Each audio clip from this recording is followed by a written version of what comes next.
U.S. State Senate, Republican, also co-chair of the Ted Cruz for President campaign. Shak Hill. Shak, happy Veterans Day, sir. Good to have you with us.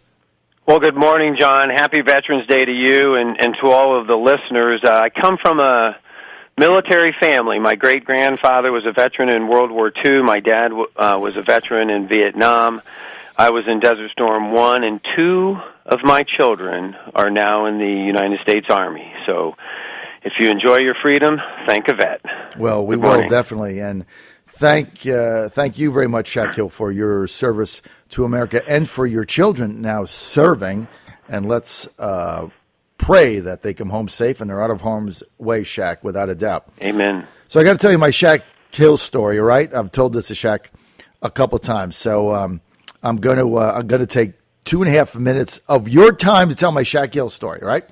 So I'm going to the convention in Roanoke, and we're there live. We got a big event going on, so we're planning for the whole thing. But I'm also a delegate to the convention, as is my wife, the Fräulein. And so we go down there, and I went down to the convention. I went down there to broadcast it, but I was a delegate from Chesapeake, and I went there to vote for Gillespie, right? No question about it. I wanted Gillespie. Shak Hill didn't have any money, blah, blah, blah, blah, blah. And, Gillespie had the best chance of winning, blah, blah, blah. So I went down there as a Gillespie delegate along with broadcasting it, okay?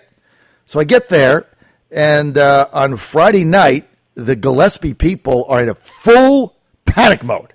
I mean, they're sweating, they're panicking, they're on the phone. Cell phones are going, fax machines are going, buzzers are going off. They're in panic mode because Shak Hill is where all these people there, and they haven't gotten their people out. So they get on the phone, they start hiring buses, etc. So then the convention starts, and there's the sea of yellow shirts. And I'm like, oh, my goodness, this guy's going to pull this off.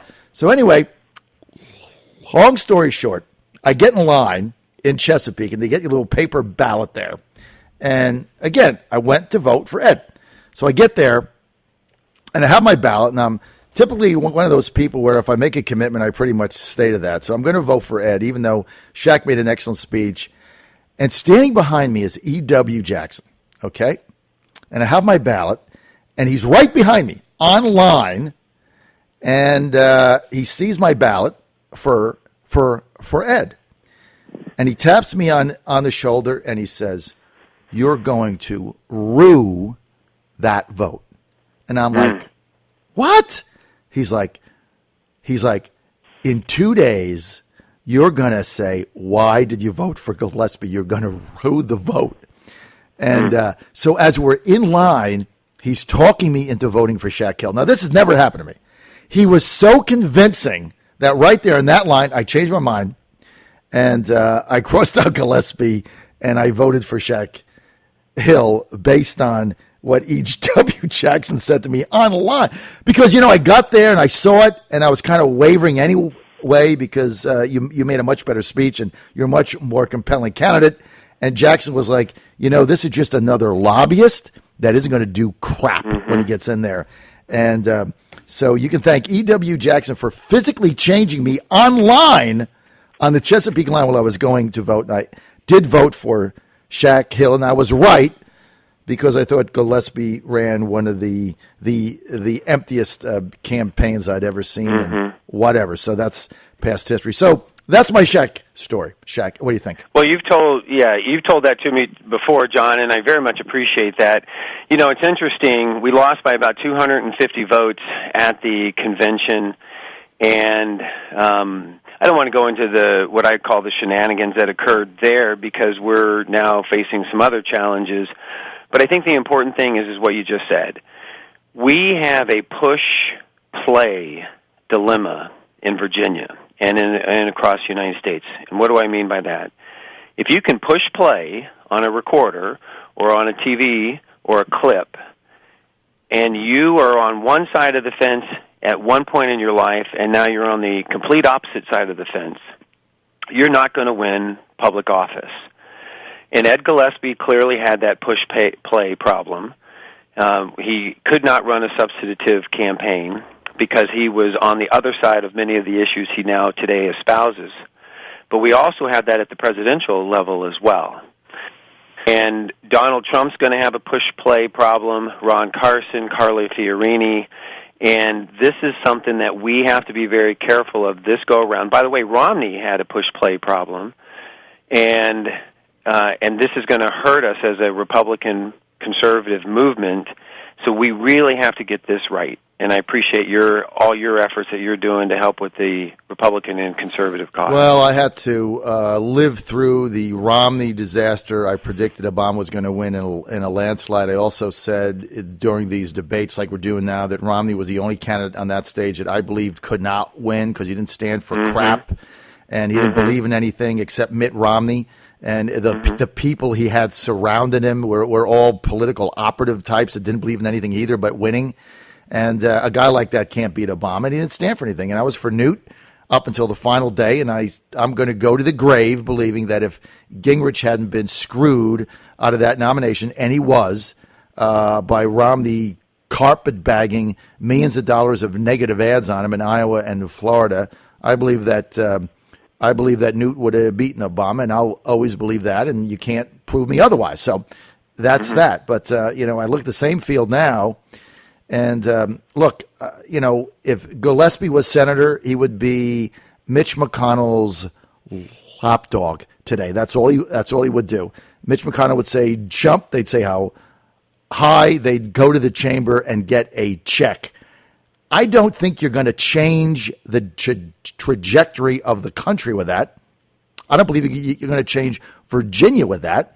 I think people, and I said this earlier to Scott Taylor I think people in Virginia, Shak, they're looking for somebody who can win a statewide race, but they also want somebody who stands for something. They want something to believe in.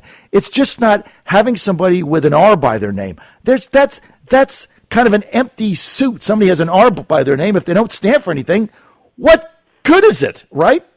Yeah, the last time the R by the name made a difference in Virginia was right around the 2000 election, and some people argue it was a little bit before that, but right now I don't believe that Virginia is blue, and I actually reject, that Virginia is purple.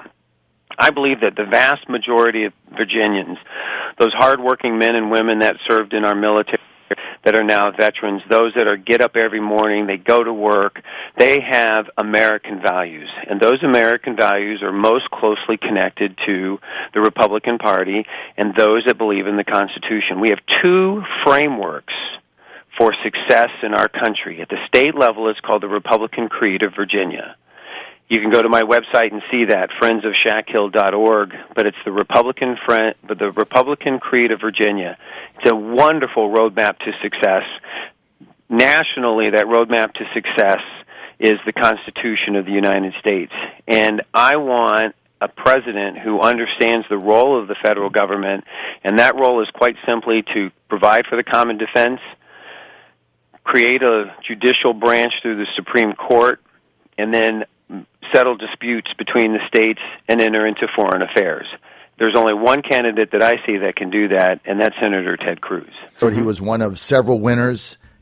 Kasich became an irritant after 5 minutes. And I don't really know where the Jebster is going with this thing, but I think his campaign is circling the drain.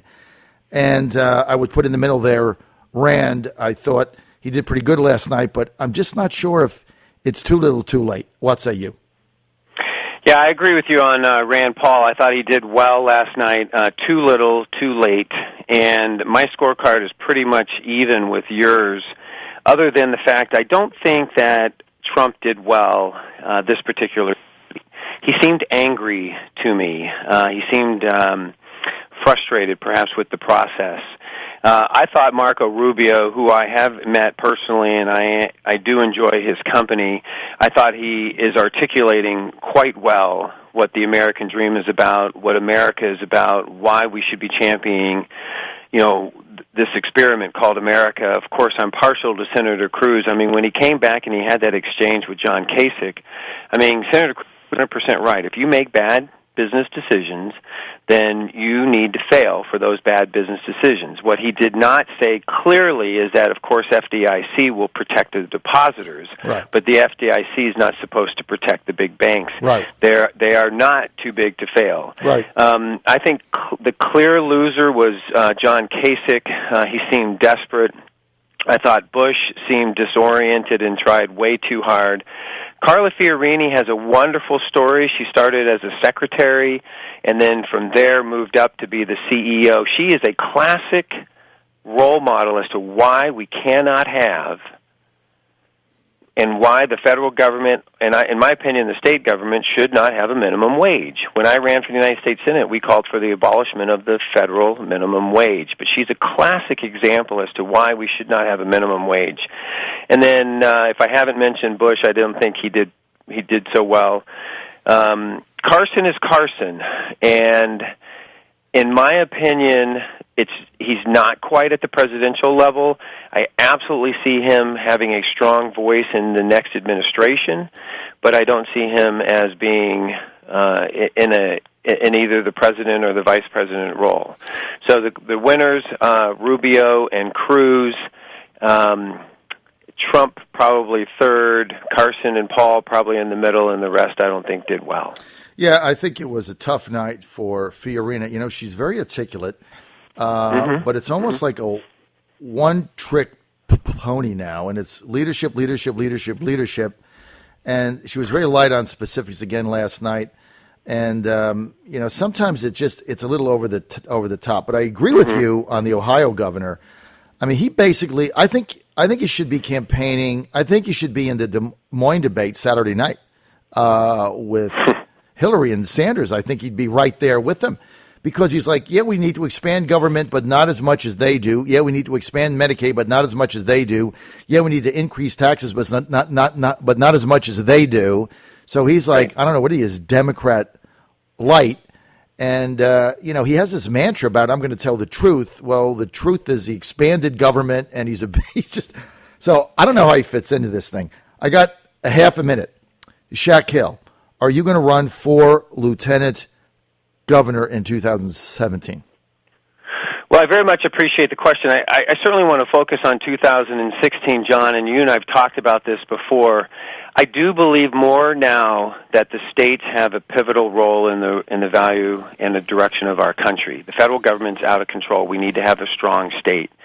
And I think that part of the strong state demands strong leadership, and we are absolutely looking at the lieutenant governor's race. That is on our radar. If I was prepared to make an announcement, I would today, but right now it's Senator Cruz for president here in Virginia. But stay in touch with me at friendsofshakhill.com. All right, Shak, we're out of time. Go to friendsofshakhill.com. Thanks for being with us. Thank you, John.